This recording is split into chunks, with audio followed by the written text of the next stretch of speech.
Welcome. This is Diane's Healing Moment. This is my first taping, and the intention is to provide you with some support based on the different topics that I will be speaking about and bringing up during this time. And today, what I'd like to do is start off with death. I've experienced 2 deaths last week. The first one was on Wednesday. A dear friend of mine of 20 years unexpectedly had a heart attack and died and was not able to be saved by the EMTs. Also, a friend of mine lost her mother, and that was after a long illness. But regardless if it was an unexpected death or a long illness, it's a loss. The people that have died, if we believe in a better place, then they are in a better place. But for the people that remain on this earth, it's generally not a good time, especially right after our brain is trying to wrap around the fact that they're gone, and how could this happen, and why did this happen, and all those questions that go on in our brain, as is normal and is part of the grieving process. So what I invite you to do is actually to write a letter to your loved one, and your brain right now is probably saying, "Are you nuts? What are you doing that for?"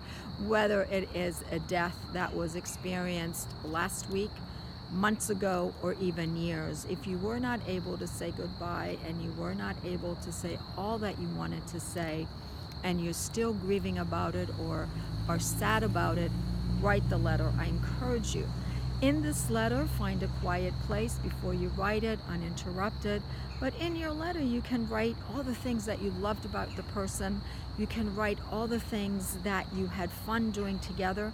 And then you let them know the things that you wish you had shared with them that you didn't.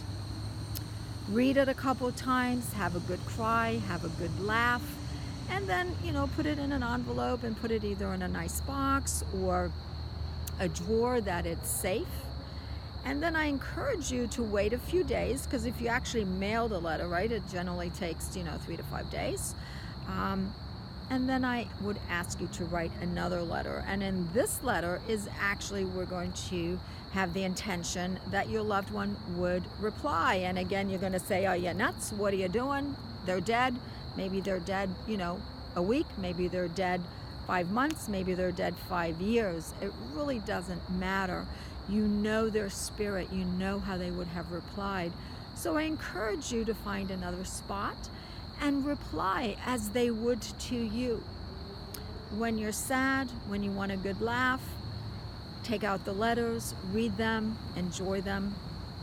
You can continue the ritual if you weren't able to attend the funeral or memorial by shredding both letters and having that as a send-off.